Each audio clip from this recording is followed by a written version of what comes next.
What's up, youth fam? Welcome to 1132 Youth Messages. We're in a powerful series called Read the Red, and we're talking about the statements of Jesus. We are in a powerful season here at the church, and we believe in the next generation, raising up the next generation to know God. And we believe that this message is going to bless you.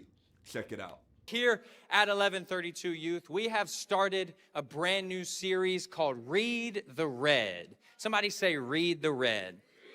Last week, Pastor Ryan started us off, and this week we're going to continue in our New Testament. In the New Testament portion of our Bibles, you'll find that there are words written in red.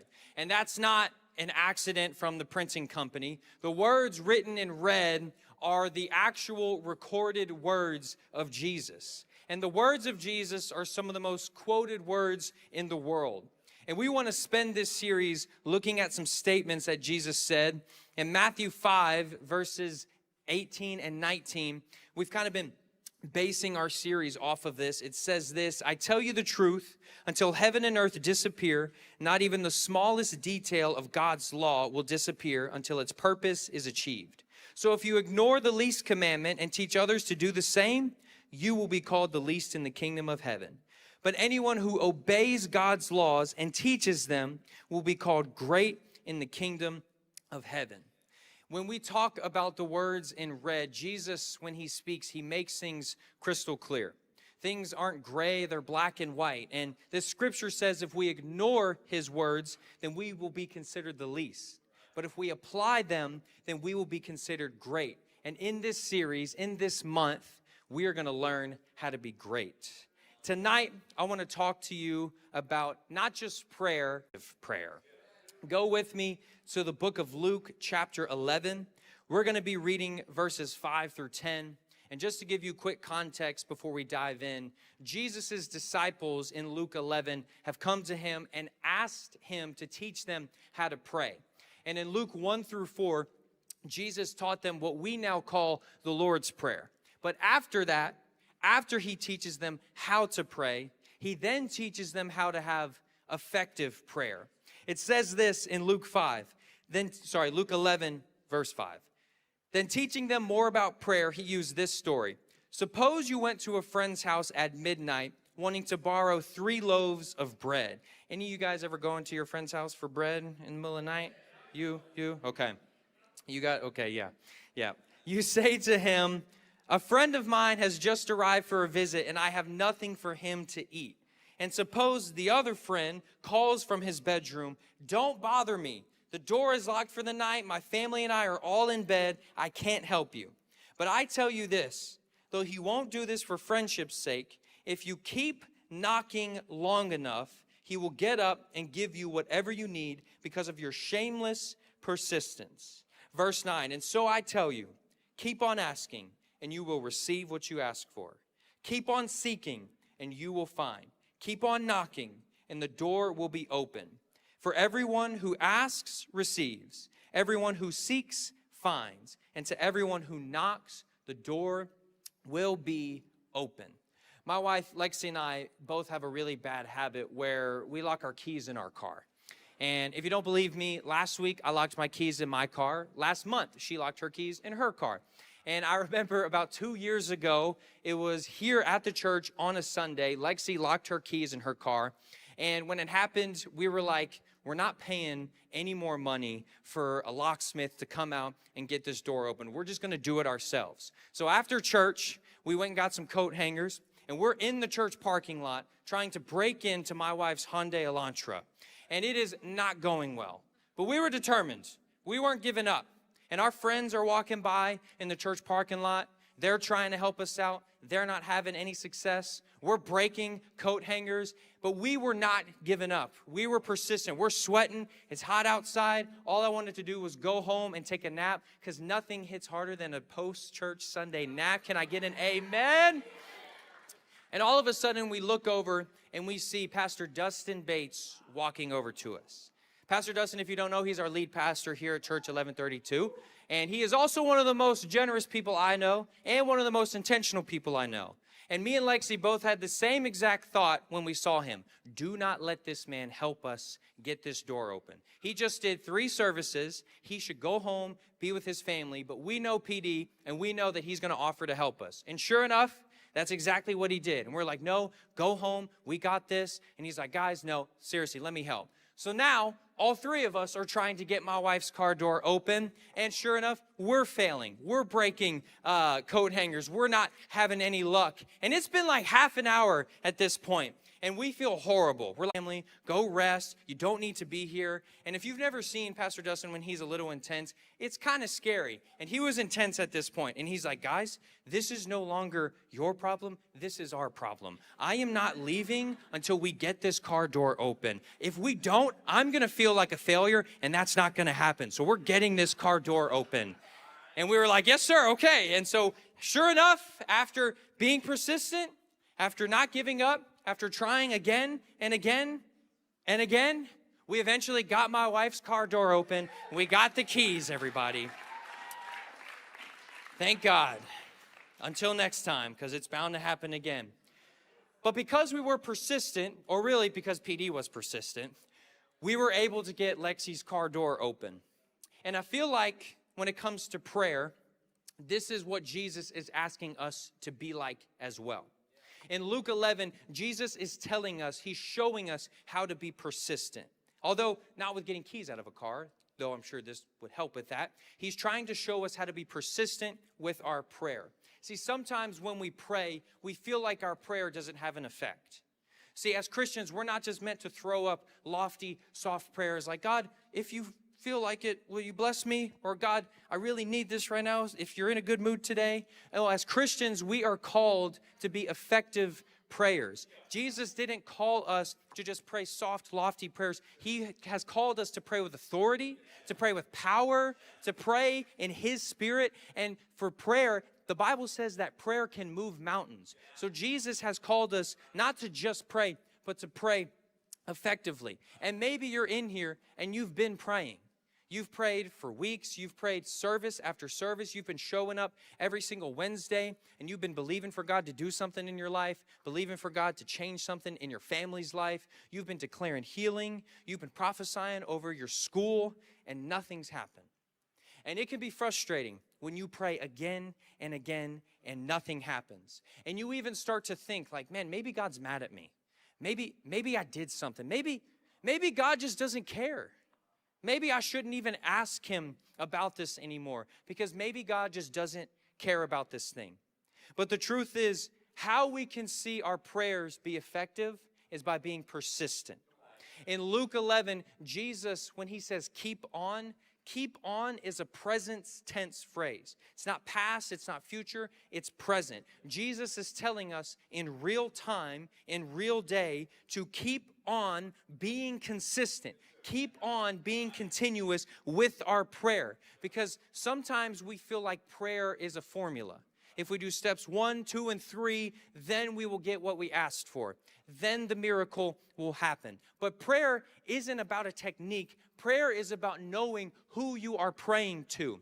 You have to remind yourself that you pray to a God that is not far off, but that is near. And just like Jesus is saying in Luke 11, we are praying to a God that is telling us to ask Him. He's telling us to seek Him. He's telling us to knock on His door. But what do when you just feel like your prayers aren't being effective? What do you do when you show up and you lift your hands in worship and nothing's changing? Nothing's happening. How do we have effective prayer? Well, number 1, Jesus says to keep on asking. In verse 8, He says, so I tell you, keep on asking and you will receive what you ask for. In James chapter 4, verse 2, it says, you want what you don't have, so you scheme and kill to get it. You are jealous of what others have, but you can't get it. So you fight and wage war to take it away from them. Yet you don't have what you want because you don't ask God for it. Another version says you have not because you ask not. You want to know one of the best ways your prayers can be effective? Ask God. Sometimes we just buy into this lie that we can't ask God for things. If there is something that you need, if there's something that you're believing for, the first step is to ask God for it. Ask God what it is that you need. Let me paint a scenario for you. We go to Cane's, okay? Who's going to Cane's after this? Hey, all right. We go to Cane's. You have money, I don't. But secretly, I'm hoping that you'll cover my meal for me. But I don't say anything. We go to Cane's, we roll in, you order your food. I don't order anything. We sit down, you get your food, you start eating, and you obviously notice that I'm not eating. And you're like, bro, are you going to eat? And instead of telling you what I really want, I'm like, no, I'm good, I'm fine. But deep down, secretly, I'm hoping that you'll pay for my food. Why would I expect you to know to pay for my food if I don't ask you to pay for my food? Even if I do have money and I can simply just pay you back, why wouldn't I ask you to just pay for my food? My box combo, no coleslaw, extra fry, extra cane sauce, and a Coke Zero. Of course. Sweet tea is a good option number 2. But you have not because you ask not. Why are you not asking God for what it is that you need? Philippians 4:6, don't worry about anything. Instead, pray about everything. Tell God what you need and thank Him for all He has done. Tell God what you need. Sometimes we feel like we can't ask God for things. We think this request or this need or this prayer is too little or too dumb, or maybe it's too big. Maybe God just can't do this. Or maybe we're stubborn and we're like, well, if God's, all-knowing and all-loving and all-caring, then He should already know, right? Why should I ask God what I need? He should already know what I need. And He does know what you need, but when you ask God, you are showing your dependence on Him. When you are asking God for what it is that you need or what it is that you're believing for, you are showing Him your reliance on Him. You're showing Him, God, I'm not going to any other place. I'm not going to any other person. Lord, I'm relying on You and You alone. I cannot get anywhere without You, so I'm going to ask You for what it is that I need. And when you ask God, He will give you what it is that you ask for. This should fire you up. This is an invitation to be bold before God. Jesus is literally telling you to ask Him. That He's not saying only ask this, only ask that, or only on Tuesdays is when you can talk to me. Jesus is saying, ask, go ahead. You have not because you ask not. So what is it that you're believing for? Ask God for it. What is it that you're praying for? Ask God for it. It may seem big, but we serve a big God. It may not seem significant, but to God, everything's significant. So if you're wanting to see your prayers be effective, keep on asking. If we want to see our prayers be effective, keep on asking. And number 2, keep on seeking. Verse 9 not only says keep on asking and you will receive what you ask for, but it also says keep on seeking and you will find. In verse 10, it says everyone who seeks finds. How exactly does seeking after God help us have effective prayer? When you seek God, you better understand God. And when you better understand God, your prayers will be more reflective of His will, His ways, and His heart. Jeremiah 29:13 says this. Pastor Ryan said it during exhortation. If you look for me wholeheartedly, you will find me. We shouldn't only ask God for things. We should also seek God for who He is. If we only ever ask God for things, then it's a one-way street. And those are the worst to drive on. When we seek God for who He is, it then becomes a two-way street. It allows God to also speak back to us. How do we expect God to speak to us if we're not actually giving Him time to speak to us? When we only ever ask God of things, we're treating Him like He's a vending machine. Like, okay, God, today I want this. Also, I really need this. And also, God, I could use this, cheese 7. And also, God, if you could do this, that'd be cool. All right, cool, love you, bye. And then you don't hear anything. God doesn't respond to anything that you're asking for. And it's not because He doesn't want to. It's because you're actually not even giving Him time to speak back to you. When we are in prayer with God, whether it's worship on a Wednesday or Sunday, or whether it's your own personal prayer time, or even if you're just walking down the halls of your school Give God an opportunity to speak back to you. And this can be as simple as just saying, Lord, what is it that you want me to hear right now? You can make your request known to him, but then take time to allow God to speak back to you. Don't just speak to God, let him speak back. Jesus encourages us to seek him because he desires relationship with us. And this will change your prayer life because you're not just coming to Jesus for something, but you're also coming to him to spend time with him. More than anything, God just wants to spend time with you. And just like Jeremiah 29:13 says, if you seek him with your whole heart, if you seek him with complete commitment, you will find him. When you seek God, it'll help you understand God. It grows you closer to his heart. And that in return will help you have effective prayer. If you want to have effective prayer, you got to, 1, keep on asking. 2, you got to keep on seeking.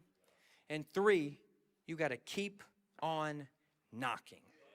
Verse 8 says, if you keep knocking long enough, he will get up and give you whatever you need because of your shameless persistence. Jesus paints this hilarious illustration to me. Like, he could have used any illustration, but he used one friend bothering another friend in the middle of the night for bread. Like, I don't know, this had to have been like a personal experience or something. That's just hilarious to me. But what Jesus is saying in this illustration is not, hey, if you bother me long enough, then eventually I'll answer you. Because in this illustration, the friend gives the other friend what he wants out of reluctance.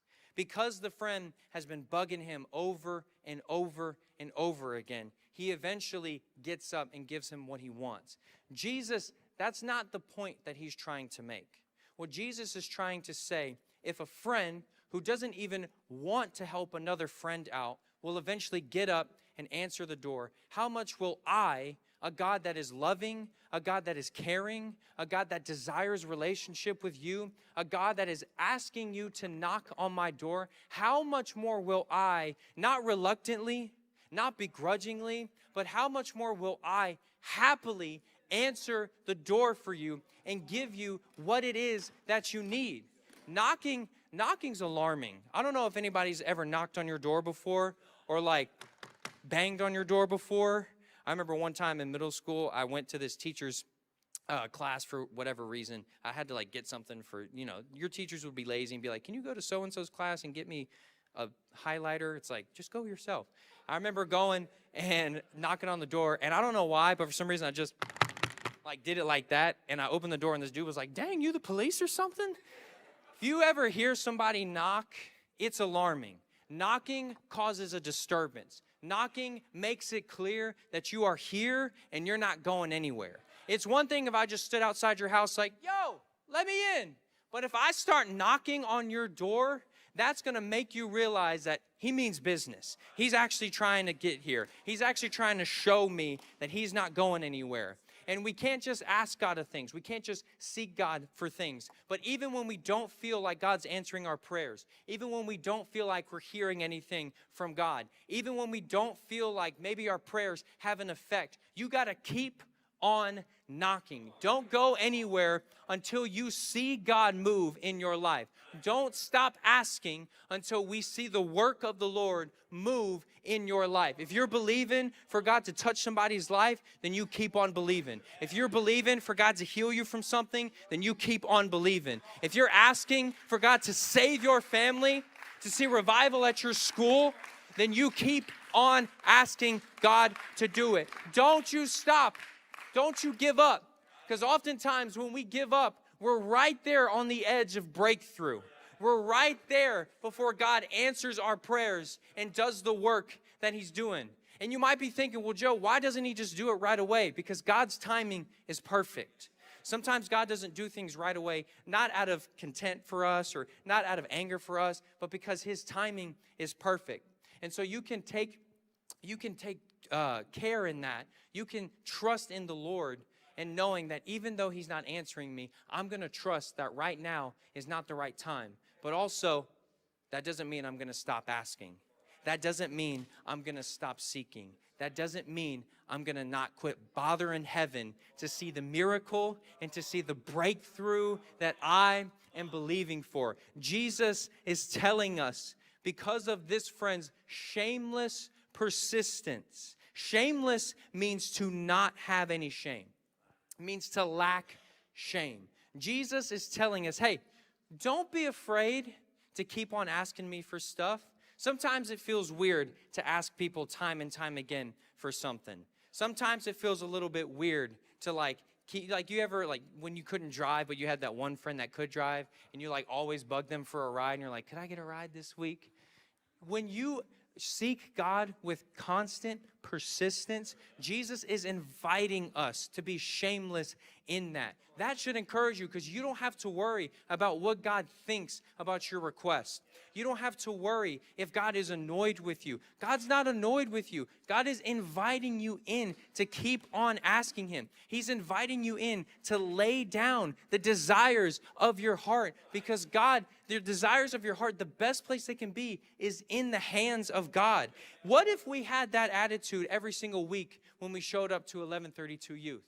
What if all of us in here came in here with that attitude, like, Lord, I'm not leaving this altar until I get the healing that I'm asking for. Lord, I'm not walking out those doors until I see the encounter that I am believing for. Imagine how much more we would see the power of God just break through, not because of anything special, but because we're being persistent in our prayer. If you keep on asking, the door will open. Keep on knocking, He will answer you. Keep on seeking, and you will find. And what's great about Jesus, He didn't just say, hey, do these things and maybe it'll work. Hey, if you knock hard enough, then maybe I'll answer. If you seek for 17 days in a row, then maybe I'll answer. No, Jesus said, do these things and He will answer. Let me reread this verse to you again, and the band can go ahead and come on back up with me here. It says, keep on asking and you will receive. Keep on seeking and you will find. Keep on knocking and the door will be open to you.